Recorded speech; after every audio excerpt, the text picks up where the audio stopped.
Hi, everybody. It is 4 p.m. here at the Erie Playhouse during Erie Gives. Zach Flock and Kate Thiem here. We will introduce our guest in just a moment, but first, an update for you. $24,775 raised so far today from 151 gifts, which means we are really coming close to that $25,000 mark, Kate. And what happens at $25,000, Zach? Well, you know, we shared a little video last night of me camping out here on the stage, and folks are asking if I did that or not, and asking me to elaborate on any experiences I might have had. And I said, once we hit 25,000, which could very well be during this segment, I will share the answer to that. The truth will come out. The truth, the story, the whole truth, and nothing but the truth will come out. But first, we have a very special guest who I'm really excited to talk to this afternoon. He's our artistic director. He's an Erie Playhouse legend. Richard Davis is with us. Welcome, Richard. Thanks. Round That's of kind of applause weird. for Richard. When you say Playhouse legend, that's kind of weird to me out. Well, Just tough. because I've man. been here a while. I've been here so long. You know, it's funny because I watch the kids in Newsies because I play the old guy and not the kid on the stage anymore. And it's just like, it's weird. It's weird sometimes when you get to this point. Yeah. It will be weird for you when you're suddenly the old people and you think about who were the old people when you were the kid. It's just. Oh, I certainly have those moments as I walk to my office and pass, you know, David and Almy on the wall. You know, I absolutely know what you mean. And Richard, we recently at New Year's Eve celebrated 40 years in this venue, and you were a part of the Playhouse 40 years ago when we moved into this. I was. I shoveled debris 2 days before we opened off right in front of the soundboard. It was I've been here the whole time. I've spent so many hours in this building. I was just thinking, when you said you were going to spend the night here, and I was like, I remember in like the 80s, when I was in design school, the Playhouse hired me to come back for the summer and be the costume designer for 3 shows, which I foolishly said yes. Why? I don't know. Well, because when you're a kid, you think you can do anything. And, you know, there was no costume shop. There was nothing. There were no costumes to use. And I, built Chinese costumes for Flower Drum Song. And but I spent many nights here, like I had to sew here in the theater, so I'd be here at like 2, 3, 4 o'clock in the morning all by myself. And you hear noises in this place when it's late at night. Absolutely. And you're back there going, what was that? And then Coyote? sometimes I'd be like, El I can't stay here anymore. I got to go. Yeah, right. You hit that wall. Now, Yeah, totally. I've never had any experiences like that. What are some stories you could tell about what you've seen? What, you mean like the creepy things I've Yes. seen? Oh, not so much has happened to me, really. I saw something on the stage once when I was at the sound booth and I was here, and I saw a shadow figure, somebody walk right across the back of the stage. I saw that. And then the really creepy thing that happened to me, we have the projector all the way in the back of the loge upstairs, and you can only turn it on from the soundboard or from the projector itself. And it was during the day. No one else was in the building. It's just myself and the people in the box office. And I went backstage to do something and came out, and the front of the stage you could see the front of the stage had light on it, and I couldn't figure out why. And I looked up, and that projector was turned on. The soundboard was off. I didn't turn it on. Nobody else in the box office knows how to turn it on. So that was a little sign from somebody. So either people are going to think these stories are really cool and they're going to support us on Erie Gives, or they're going to think we're crazy and say, never mind. So hopefully that's not the case. But the ghosts need your money, so please call in. That's right. Even the ghosts need your support. So we did hit $25,000. All right. 25 Nice. and Yay. 25 is where we are right now. $25,025. So I will come clean and say I did not actually spend the night in the theater, although I think it's a great idea for next Erie Gives. So I would totally be willing to do that. We're going to sell packages. Well, I don't know that we want to open it to everybody, but we'll talk. We'll see. The first 50 people that donate $1,000 We'll now. see. She's new. 1 month, 12 days. So, Kate, I will tell you, so the one experience, I mean, I've had a couple of weird things happen in the little over a year that I've been working here, but one in particular I will share, and then we will actually talk about the upcoming season, which is what or not the upcoming season, but the remainder of this season. The one experience I did have, though, so I assistant directed Beautiful back in September, and during final dress rehearsal, I was sitting up in the balcony in the front row. I was taking notes on my laptop, and I had my laptop sitting on the ledge of the balcony.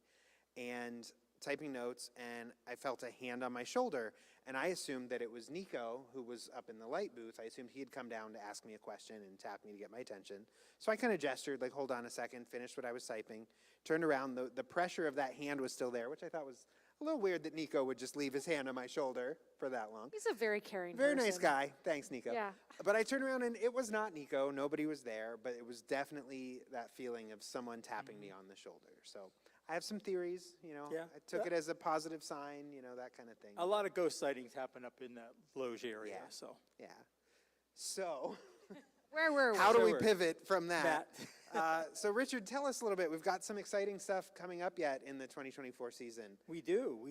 It's so weird to be working on the 2025 launch party when you think like the giant shows we still have yet to do this season. Absolutely. So we're going to be excited about those and then jump into everything else. Well, we talked about Shawshank earlier on, which, we're super excited to bring here. When I saw that it came out, first saw the script and that it was available to do, I was super excited because I'm like, who's not going to buy a ticket to Shawshank, Because again, you think about what people want to see and a lot of times it's what people know is what they're going to buy tickets to. Mm-hmm. And you just hope that when things come out like Shawshank, that it's a good script that you can actually, be proud of doing that show. But that's a great thing that we have coming up. And then we have 2 gigantic musicals. Sweeney Todd will come back, which, it's probably I would say it's the second most accessible, most Sondheim show that people will listen to or be a part, are accessible. That's the word I was looking for. That Into the Woods, everybody, is easy to get into the Woods, and kids get it, and, they do the junior version, and so they enjoy that show. And Sweeney Todd, I think, is the next one that people are willing to venture into. Is there a Sweeney Todd Jr. available? No, but there is a high school version, though. I've never read it, but it kind of scares me that they would do that in high school. But They just bake pies. They don't do just bake anything pies. else. It's No one just dies. pies. And so we actually just had auditions, and cast list just went up yesterday for Sweeney Todd. Yeah, they did. It's great cast list. Some Playhouse favorites, some people that haven't been on stage for a while, and a lot of new people. And it's a very big cast because we had such a huge turnout. 150 plus people auditioned, and trying to whittle that down into a cast was really hard because you have to take everything into consideration. You still have these big pile of names, that all could be in the show, but I can only have so many. And even I got in touch with Ryan and said, how far can we stretch this cast without breaking the bank? Yep. And so we were able to make a really nice large cast, so the sound is going to be spectacular. And Sweeney Todd is one of those shows, you mentioned how accessible it is to audiences. It's one of those that the Playhouse and many community theaters come back to, every so many years. What is it like? How many times have you been a part of Sweeney Todd? And what is it like to see that show as it evolves, as different companies or different iterations of it take the stage at the Playhouse over time? This is really my 3rd time, though. The first time I just ran sound for it. It was a concert version that David did. I was in that. Yeah. I was in that as well. Yeah. Yeah, so you both were in that. Yeah. With the orchestra on stage, which was really spectacular. And I think I was supposed to be in it, and I think I couldn't. I was so busy with doing other costume things, I couldn't do the show, so I just said I'd run sound instead. And then first time we actually did a full stage production, with Ken Brundage as Sweeney and Tricia Yates as Mrs. Lovett, which was a great experience, really fun, and I got to sort of put my stamp on it a little bit in certain ways. And it was a huge hit for the Playhouse. It sold out, which again, with Sondheim, you don't always know how people, even that's a show that people know, you don't always know how people are going to take Sondheim, if they're going to come and see it or not. But it was a great fun, and now to be able to do it again and come back to it, and again after going to New York and seeing the new how they interpreted it, now I go back to see what I did and try to reinvent my wheel a little bit too, with a whole new group of people. And we've got returning actors, Jason Lowergren, who was recently seen as Sky Masterson in Guys and Dolls. We have Devin Yates, who was just on our last live stream. She is Mrs. Lovett. We have Parker Irwin from General McLean High School. We have Carolyn Heedley. We have. See, now you got yourself in the trap of having to go through the entire cast list. And I will. For the next hour, I will tell you everybody in the show. Sullivan Moffat is in the show. She's a youth theater favorite. I'm so excited to see this show now, knowing who's playing each part, and I can't wait. Yeah. I can't wait. Yeah, it's going to be and the singing is, they were all really great singers. Everybody in it is really spectacular. I mean, there are like 5 Mrs. Lovetts in the show. Right. 5 people that could have absolutely played Mrs. Lovett, and they're all in the show. Yeah. So then after Sweeney, we have our youth theater production of Tuck Everlasting. Finally. Yeah. Much long overdue, long Yes. awaited, much anticipated production. We'll talk more about that, I'm sure, when we have the Showstoppers performing in the next hour as well. And then the final main stage show of the year is a big one. Disney's Beauty and the Beast. Yeah. And the word beast is what it is. So, I went to Disney last year and saw the little show at Hollywood Studios, and I was like, oh no, I have to do it again. Because I swore after we did it the last time, I would never, ever, ever, was like, I'll never have to worry about this show again, and now I have to worry about this. So what are the challenges of doing a show like that? I think I know what you're going to say, but I'd love to hear you say it. Well, it's everything, really. I mean, first of all, the scenery is massive, and you have to accomplish a lot. You have to have a castle, you have to have a village, you have to have Belle's house. You have to have a way to have the big fight at the end between Gaston and the Beast on the roof of the castle. You got to make that happen, and we only have so much room backstage, and it's not a lot. Plus, then you have, a tea cart for Chip, and then the costumes are bulky. Madame de la Grande Bouche, that's not a small costume. And same thing with Cogsworth. So there's not a lot of space backstage. So, we're all standing back there cramped because the objects are back there for quite a while. I forget who we were talking with, but did you scrap the idea of just having people wear T-shirts that say cup or teapot? Did you scrap that idea? Well, not yet, because we haven't made our goal. If we don't make our goal, There you go. that's what you're going to see of There you Beauty and the go. Beast. It's just going to say teapot. Yeah. Folks, if you don't want to see a T-shirt version of Beauty and the Beast, you have to donate today. We have to donate and Please. get our actors some costumes. Absolutely. We were very lucky last time. We worked with a costume company in Buffalo to create all the costumes for the show. We built some, they built some, and then for us to get to be able to use their costumes, they got to keep everything we built, and it was a beautiful set of costumes. And in my mind, when I said, let's do Beauty and the Beast again, I was like, this is great.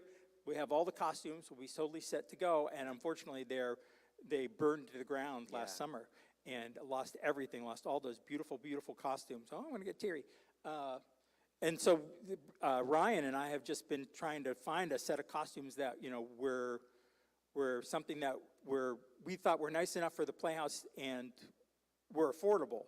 Mm-hmm. We got a quote from the Muni, and it was $30,000 to rent their costumes when you get the shipping and everything in. And we were like, well, thank you, but we can't afford to do that.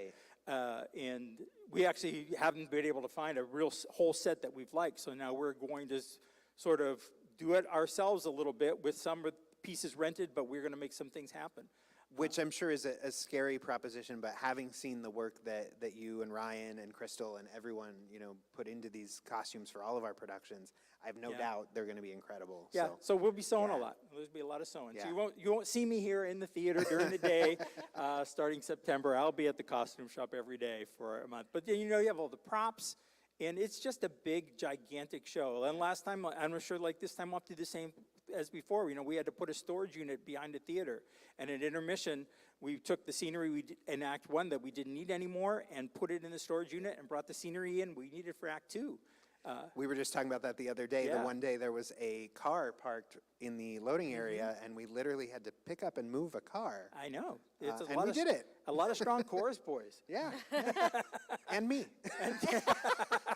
I think it was mostly Tom Wager. And I think you're right. And Beauty and the Beast has flying in it.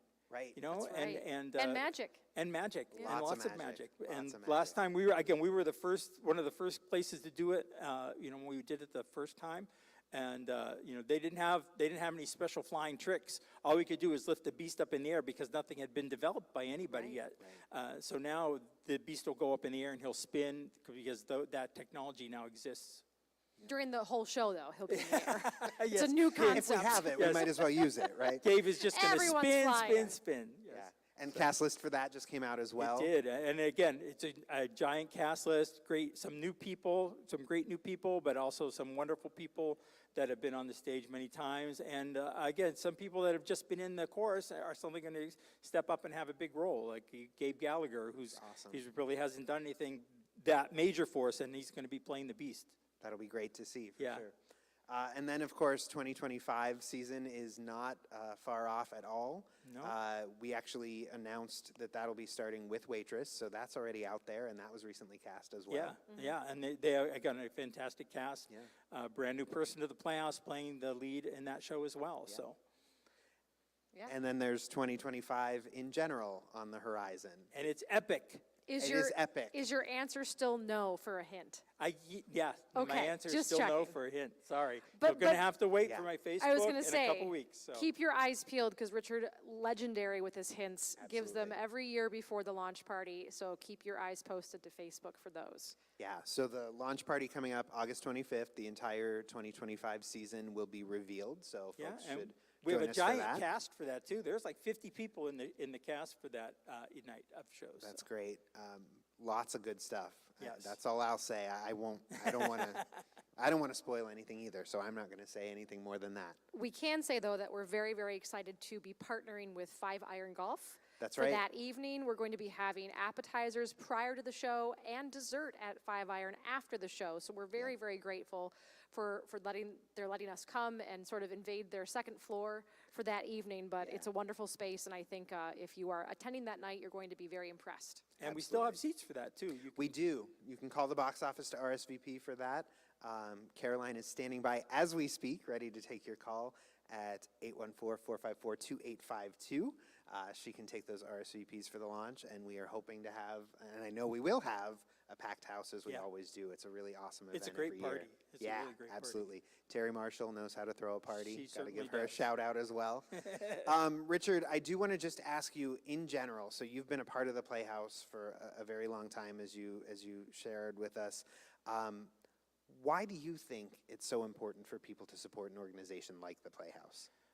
You know, it enriches our community so much. You know, it gives people a way to come and be entertained. You know, that's our main function, is to entertain, but to be touched. You know, theater can touch your soul, and so to be able to do that, to be able to give people that want to perform and aren't professionals to have that opportunity to perform, I think is also such an important function of ours, and to train and educate. You know, again, to be able to go to New York and see somebody who's started out on the Playhouse stage, on a Broadway stage, is like so amazing to get to do that. You know, and I've had that opportunity a couple times, and it's so cool. Absolutely. So just a reminder to folks, you can give by phone by calling 814-454-0843. The folks at the Community Foundation will be taking your donations by phone through 8 p.m. And then, of course, you can give online at eriegives.org until midnight this year. So, of course, we would encourage you to make those donations sooner so that, you know, we're a little more calm and relaxed. Yes. And we know what the day is going to be like. But we are so grateful to everyone who's supported us so far today. While I'm thinking of it, why don't I refresh that total here on my phone?